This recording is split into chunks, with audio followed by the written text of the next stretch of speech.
Welcome to Herdley. Each book is distilled into 3 stories, giving you the key ideas in minutes. Today we study together Muyang Chen's The Latecomer's Rise, Policy Banks, and the Globalization of China's Development Finance, in which we probe into how China's policy banks have reshaped global development finance by blending state control and market mechanisms. Muyang Chen is Assistant Professor of International Development at Peking University's School of International Studies. Don't go away. Herdley the editor will be right. The following 3 stories will reveal how China's policy banks leveraged a unique blend of state and market mechanisms to address critical challenges. We'll explore how China's development finance shaped infrastructure, international trade, and debt management in developing countries. Our first story begins in the heart of Africa, where a small, landlocked country faced insurmountable difficulties in building much-needed infrastructure. The local government had long sought foreign investment to develop a major highway that would connect rural areas to the capital, boosting the economy and providing crucial access to resources. However, Western banks were hesitant to get involved due to the country's high debt-to-GDP ratio and low creditworthiness. This was when the China Development Bank, CDB, stepped in, using a model that was neither purely philanthropic nor strictly profit-driven. The CDB agreed to provide a loan underpinned by the revenue expected from the highway tolls and collateralized future tax revenues. While this approach seemed risky, it worked because it recognized the long-term benefits over immediate returns, mirroring what had been done in China's own development efforts. CDB's unique blend of state support with market-driven strategies allowed the country to access capital while aligning financial responsibility with future revenue. The strategy not only enabled the highway project, but also fostered further investment in the country. This example underscores a pivotal moment where China's approach redefined how late developing nations could engage with the global financial system. The key lesson here is the use of collateralized revenue streams, a method that allows developing countries to move beyond traditional credit barriers. For similar projects, governments must think creatively about leveraging future earnings, particularly in high-impact infrastructure projects. This story flows into another instance, where China's Export-Import Bank, Exim Bank, found itself dealing with a Latin American country in dire need of modernizing its outdated electrical grid. The government had already been denied by multiple Western financial institutions due to its inability to provide the necessary guarantees or creditworthiness. Exim Bank took a different approach. It decided to structure the loan by tying it to the country's export revenues from agricultural commodities, a resource the nation could predictably supply for decades to come. This structure was unusual and marked a shift from the standard development finance approach seen in Western countries. Instead of focusing on the borrower's credit score or current economic state, Exim Bank focused on the country's long-term assets. With state backing, the bank could take on more risk, balancing market principles with strategic economic considerations.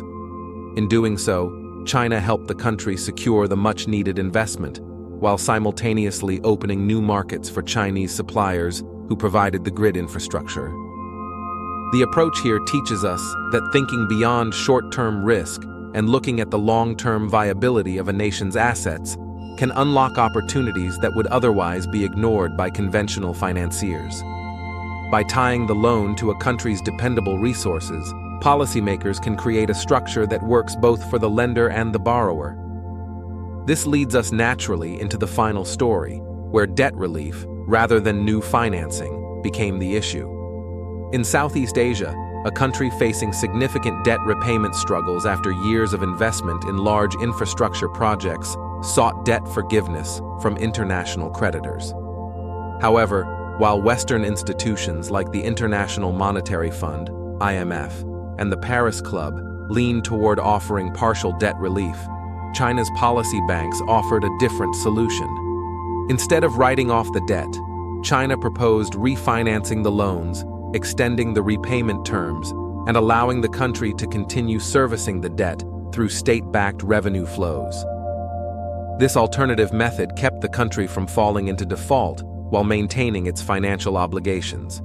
The idea was to prevent long-term damage to both the borrowers' and lenders' financial ecosystems by fostering an ongoing partnership. While this strategy contrasts sharply with Western approaches, it fits China's development finance model, where maintaining relationships and ensuring long-term repayment outweighs immediate debt relief. In this case, the lesson is clear. Flexibility in debt restructuring, rather than complete forgiveness, can often lead to better outcomes for both creditors and debtors. By extending terms and fostering continued engagement, developing countries can avoid the stigma of default while still meeting their financial obligations.